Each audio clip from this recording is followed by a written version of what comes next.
예수님은 2023년 전에 유대 베들레헴에서 탄생하셨습니다.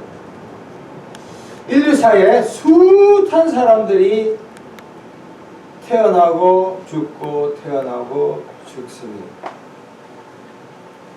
그러나 예수 그리스도는 인류사에 있어서 획기적인 이정표를 세운 분입니다. 흔히 BC와 AD의 차이가 있어요. BC는 Before Christ에도 도미나요. 예수님의 탄생 전과 후는 인류사에서 모든 것이 분기점입니다. 어떤 종교인이, 어떤 왕들이, 어떤 대통령이, 어떤 수상이 인류사의 시기를 바꿀 수 있습니다. 오직 예수 그리스도만입니다. 탄생 전, 탄생 후가 획기적으로 바뀝니다. 마찬가지로 우리가 예수를 믿지 않은 사람들이 예수 믿고 난 후에 믿기 전과 믿긴 후의 삶은 또 180도로 바뀝니다. 우리가 여러 가지 유튜브를 통해서 또 교회를 통해서 신앙 간증을 많이 듣는데 적지 않은 사람들이 예수 믿기 전에는 어떻게 했는데 예수 믿은 후에는 어떤 삶으로 바뀌었다, 그런 이야기를 많이 합니다. 예수님이 공적인 생활 약 3년 반 동안에 무수한 일을 많이 했습니다. 죽은 자를 살림이 없는 걸 있게 하며 무리를 기르며 무리를 걷고 또 마귀를 쫓아내고 상담을 하고 많은 사람들에게 좋은 일을 참 많이 했습니다. 여러분, 그런데 예수님께서 그 모든 좋은 일을 하셨지만 사실 그것은 부수적인 거예요. 어쩌면 우리 사람들에게 뭐 번영이나 행복이나 잘 먹고 잘 살기 위해서 온 건 절대로 아니에요. 예수님의 많은 사역 가운데 가장 중요한 사역 한 가지가 있어요. 그게 바로 오늘 본문 말씀입니다. 제가 말씀을 다시 한번 읽겠습니다. 마태복음 1장 21절입니다. 아들을 낳으리니 이름을 예수로 하라. 이는 그가 자기 백성을 그들의 죄에서 구원할 자임이라. 여러분, 예수님은 다른 걸 위해서 오지 않았어요. 이적이다, 표적이다, 기적이다, 이건 다 부수적인 거예요. 가장 중요한 것은 예수님은 죄에서 인류를 구원하기 위해서 오신 것입니다. 할렐루야. 네. 그러면 우리가 신앙생활 목적도 번영이다, 행복이다, 뭐 이런 것도 중요하지만 가장 중요한 건 이 죄의 문제, 죄의 문제. 많은 사람들이 죄에 대해서 듣기를 싫어합니다. 그러나 죄에 대해서 반드시 들어야 합니다. 여러분, 어떤 종교, 어떤 강연에서 죄의 문제를 언급하는 것이 있습니까? 저는 없다고 해요. 거의 없어요. 어떻게 하면 마음의 평화를 얻느냐, 어떻게 하면 행복하느냐, 어떻게 하면 이 세상에서 잘 편하게 사느냐, 어떻게 하면 건강을 유지하느냐, 저출산 고령화 사회에서 어떻게 하면 살아남을 수가 있느냐, 주로 그런 이야기예요. 전부 다. 그러나 우리가 믿는 기독교만이 죄 문제를 이야기하는 거예요. 그러니까 우리가 듣기 싫어도 이 문제만 해결하면 사실 인생의 모든 문제는 저는 풀린다고 생각합니다. 자, 그래서 죄가 무엇일까? 무엇을 죄라고 이야기하느냐? 국어사전에 의하면 죄는 법을 어긴 사람, 다시 말하면 윤리 도덕적인 어긋남을 죄라고 이야기합니다. 그것도 죄입니다. 그러나 성경에 있어서 죄의 기원은 무엇인가? 창세기 2장 17절에 하나님께서는 에덴 동산에서 아담과 하와로 하여금 다른 모든 것은 먹되 오직 선과 악을 구분하는 열매는 절대 먹지 말라고 명령하셨습니다. 옛날에 제가 초등학교 때 처음에 교회를 한번 갔는데 그 이야기를 하는 거예요. 그래서 내가 목사님께 물어봤어요. 왜 다른 건 다 먹게 하시면서 그것만 먹지 못하겠느냐. 그러니까 전도사님이 나중에가 크고 난다 대답을 제대로 못하시더라고요. 그래서 저는 그냥 지나가는데 저는 이게 바로 우리 인간의 한계라고 생각합니다. 다른 건 다 허락하지만 하나의 금지를 줌으로 해서 인간의 자유의지에 대한 어떤 순종 불순종을 점검하는 것이 아니냐고 생각합니다. 자, 그런데 불행하게도 아담과 하와는 선악을 먹고 말았습니다. 로마서 5장 12절에 한 사람으로 말미암아 죄가 세상에 들어오고 죄로 말미암아 사망이 들어간 이와 같이 모든 사람이 죄를 지었으므로 사망이 모든 사람에게 닥쳤다. 이게 신학적으로 대표성의 원리. 아담이 범죄함으로 이 땅에 태어난 모든 사람들은 아담처럼 불순종하는, 하나님의 말씀을 제대로 순종하지 아니하고 무엇보다도 예수님을 믿지 않는, 이게 바로 원죄. 그래서 저는 이런 얘기합니다.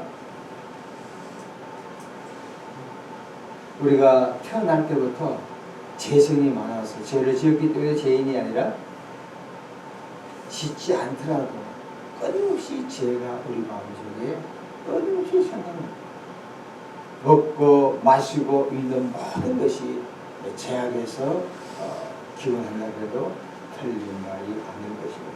이로 인해서 사람들은 육신의 정력, 안목의 정력, 이생의 자랑을 위해서 끊임없이 질주하고 있습니다. 여러분, 우리가 예수 믿은 후의 삶을 가만히 생각해 보시기 바랍니다. 특별히 한국에서 죄가 아닌 것이 어디 있는가? 정치, 경제, 사회, 문화 모든 면에서 개인주의, 이기주의, 이게 전부 다 팽배 있어요. 한국 사회에 지금 가장 대두되는 문제가 저출산, 초고령화 사회를 해서 달려가고 있어요. 아마 인구학자들이 말할 때 지금 뭐 부동산이 뭐 어떤 얘기하지만 앞으로 한 30년 후가 되면은 한국은 약 한 5천만이 아니 5천만에서 거의 한 3천만으로 줄어들지 않겠느냐. 왜 그럴까? 자녀들을 우리 후손들이 결혼도 하지 않고 자녀를 놓지 않으려고. 초경쟁 사회. 다 같이 죽습니다. 그래서 OECD에도 한국을 향해 경고합니다. 한국이 1988년도에서 국민소득이 10,000불이에요. 그 후에 급속하게 경제가 성장해가 지금 30,000불을 40,000불 되지 않지만 30,000불을 좀 유지하는데 이건 세계 경제사에 이룰 수가 없어요. 그러나 그러네 무한 경쟁 사회가 됨으로 인해서 가족도 무시하고 이웃도 무시하고 자기만 사는 거예요. 그렇지 않으면 살 수가 없어.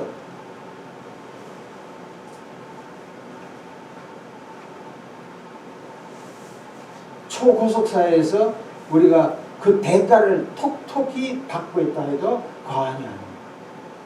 그래서 이 경쟁 사회가 반드시 좋은 것만은 아니구나. 얼마 전에 전철을 탔는데 만주조 가고 아줌마하고 이야기를 하게 됐어요. 몇 가지 물어봤습니다. 한국 사회가 어떠세요? 그러니까 너무 좋대. 근데 뭐가 좋지 않느냐고 얘기하니까 너무 경쟁이 심하대. 만주는 어때요? 이렇게는 아는데. 근데 돈을 많이 벌자, 돈 많이 벌 수가 있대. 그렇지만 잠자는 거, 모든 걸 우리가 억제하지 않으면 살 수가 없다는 거예요. 무한 경쟁이라는 거예요. 숨 막힌다는 거예요. 그래서 내가 물어봤어요. 앞으로 어떻게 하겠어요? 하니까 빨리 돈 벌고 고향 가서 편히 살아야 돼요.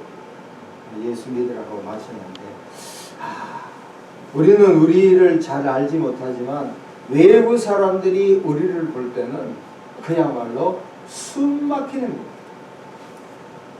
내 하나 살기 위해서, 내 가족 살기 위해서, 심지어 교회도 내 교회 잘 되기 위해서 이웃교회는 아무도 없습니다.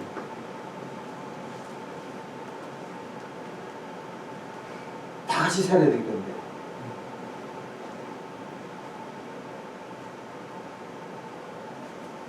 사도 바울은 로마서 7장 18절부터 24절까지 다음같이 고백합니다. 내 속 곧 내 육신에 선한 것이 거하지 아니한 줄을 아노니 원하면 내게 선한 선을 행하는 것은 없노라. 내가 원하는 바 선은 행하지 아니하거든요 원하지 아니하는 바를 행하는도다. 만일 내가 원하지 아니하는 것을 하면 이를 행한 자는 내가 아니오 내 속에 거하는 죄니라. 그러므로 내가 한 법을 깨달았노니 곧 선을 행하기 원한 나에게 악이 함께 있는 것이더라. 내 속 사람으로는 하나님의 법을 즐거워하되 내 지체 속에 한 다른 법이 내 마음의 법과 싸워 내 지체 속에 있는 죄의 법으로 나를 사로잡아 것을 보는도다. 24절입니다. 오호라 나는 공고한 사람이로다. 이 사망의 몸에서 누가 나를 건져내랴. 그 위대한 사도 바울마저도 자기 마음속에 예수 믿기 전에 옛사람, 예수 믿은 후에 새사람 간에 끊임없는 갈등, 번민, 고뇌, 이거로 해서 엄청나게 괴로웠다는 거예요. 내 마음속에는 하나님 향하여 엄청난 하나님 일을 하기를 원합니다. 반면에 옛사람은 야, 뭐 그럴 필요가 있냐?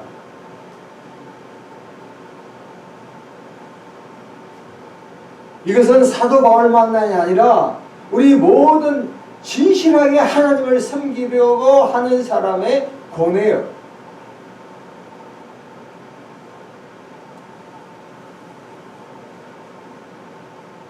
만일 우리가 하나님이 원하는 삶을 살지 않는다면 우리의 삶은 결과는 뻔한 번째 멸망이요 좌절이요. 설령 우리가 구원 받는다 하더라도 하나님 앞에 서서는 칭찬받지 못할 것입니다.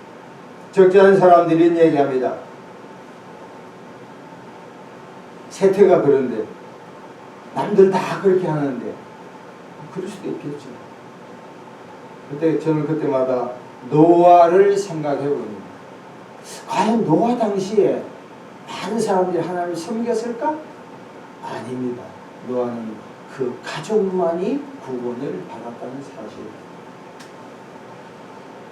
그렇습니다. 이 죄 문제는 인류 역사상 아담 이후로 끊임없이 예수 그리스도가 재림하는 그날까지, 지구의 마지막 날까지 죄의 문제가 우리 자신의 삶, 우리 가족의 삶, 우리 사회, 민족, 나라 모두가 얽매인 죄 문제예요.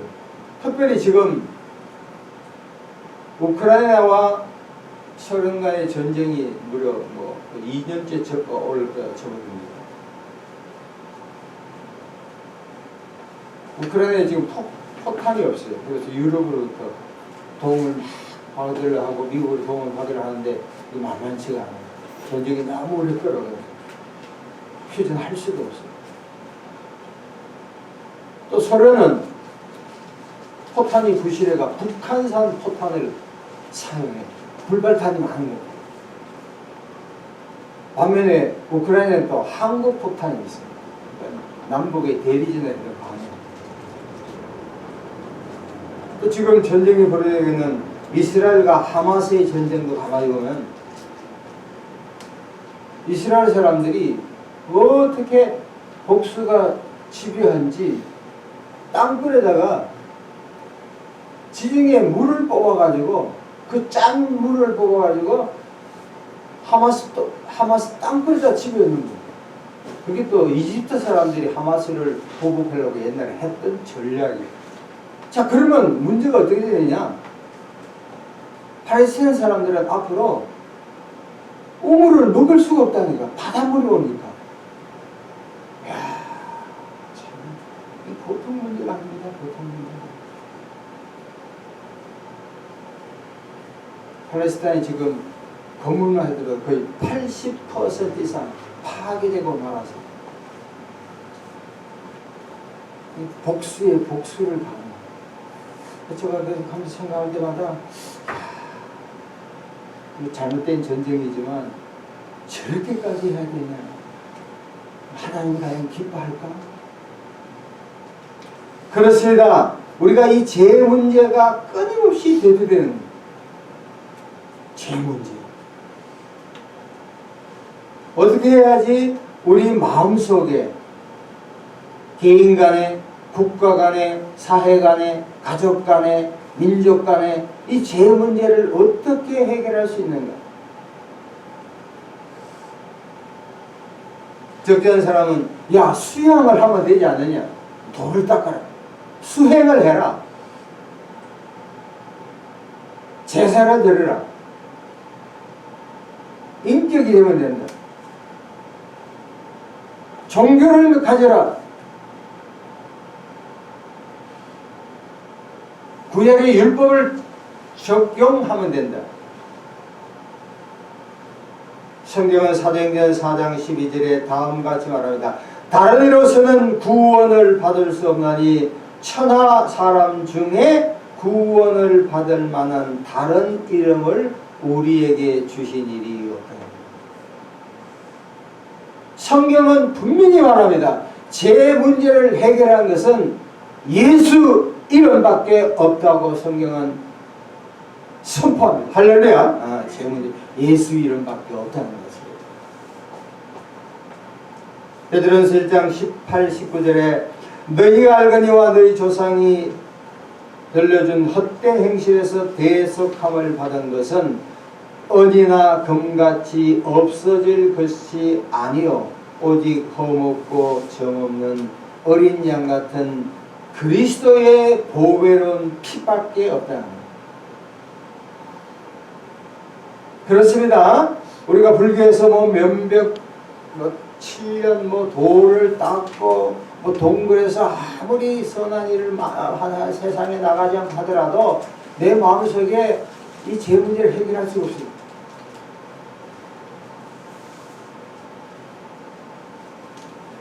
이집트에서 돌을 닦는 유명한 수도사에 대한 이야기가 있습니다. 이분은 젊을 때 인생의 모든 것을 다 감안하고 허벌판 이집트 강야에서 돌을 닦아요. 1년 지났습니다.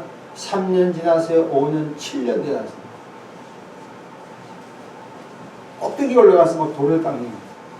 사람들이 상당히 돌을 닦았으리라고 믿었어요. 그런데 갑자기 아는 친척을 찾아와가지고 이야기합니다. 무슨 이야기냐면 형제여 당신의 동생이 감독관이 되었습니다.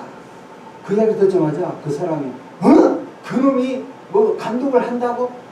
뭐요? 그렇게 돌을 닦더라도 그 마음속에 시기와 질투는 전혀 없어지지 않아요. 깜짝 놀랐어요. 그 소식을 알려준 사람도 놀랬고 본인도 내가 아주 수양이 부족하구나. 수양 갖고 되지 않아요. 그래서 성경은 분명히 말합니다. 예수의 피밖에는 죄를 없앨 수가 없다는 거예요. 자, 그러면 우리가 어떻게 해야 합니까? 어떻게 해야 우리가 끊임없이 날마다 생기는 이 죄 문제를 해결할 수가 있습니까? 요한복음 1장 11절 11절 봅니다. 자기 땅에 오매 자기 백성이 영접지 아니하였으나, 예수님 오되 사람들이 예수님을 믿지 않아요. 받아들이지 않아요. 12절에 영접하는 자 곧 그 이름을 믿는 자들에게는 하나님의 자녀가 되는 권세를 주셨다. 그렇습니다. 우리 마음속에 끊임없이 선택해야 할 것이 딱 한 가지. 내 마음속에 예수님을 내 인생의 구세주와 주님으로 받아들이느냐 받아들이지 않느냐에 항상 갈림길이 있습니다.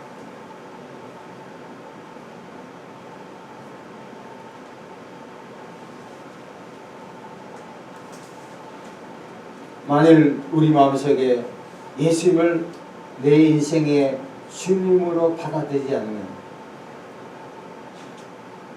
계시록 20장 15절에 누구든지 생명책에 기록되지 못한 자는 불못에 던져지고, 반면에 예수님을 내 인생의 주님으로 받아들일 때 죄에서 벗어나는 구원에 이르고, 설령 우리가 죄를 짓는다 하더라도 만일 우리가 우리 죄를 자백하면 저는 미쁘시고 이로써 우리를 모든 죄에서 깨끗게 할 예수의 피로 날마다 구원 받을 줄로 믿습니다. 지금까지 예수님을 잘 믿은 분들은 마음속에 끊임없이 죄를 짓는다 하더라도 예수 그리스도의 보혈의 피로 계속적으로 씻어냅니다. 아직까지 예수님을 믿지 않는 사람이 있다면 예수님을 내 마음의 구세주로 받아들이시고 그 후에 예수님을 의지하며 날마다 순간마다 살아가기를 바랍니다. 2023년 이 성탄절 주간입니다. 다음 주에는 예수님이 오신 것을 축하하는 성탄주일 예배를 드릴 것입니다.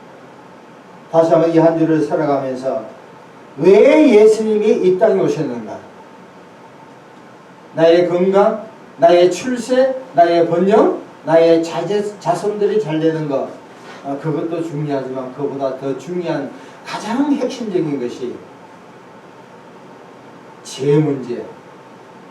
우리가 하나님 말씀대로 살지 못함으로 말미암아 탐욕과 시기와 남에 대한 비판, 기타 등등으로 내 마음 자체가 올바르지 않은 걸 깨닫고 예수 그리스도를 믿고 또 죄를 지었을 때 주님께 고백하며 깨끗한 마음으로 이 한 주간 하나님과 나와의 관계가 날마다 새로워지기를 예수 그리스도 이름으로 간절히 바랍니다. 기도하겠습니다. 하나님 아버지 감사합니다. 우리에게 예수님을 보내주셔서 예수로 인하여 죄 문제를 해결받게 하신 하나님을 찬양합니다. 우리 마음속에 끊임없이 샘솟는 그 좋지 못한 죄 문제를 예수의 피로 날마다 순간마다 정화시키는 거룩한 삶 살 수 있도록 은혜 내려 주시옵소서. 예수 그리스도 이름으로 감사하며 기도합니다. 아멘. 다 같이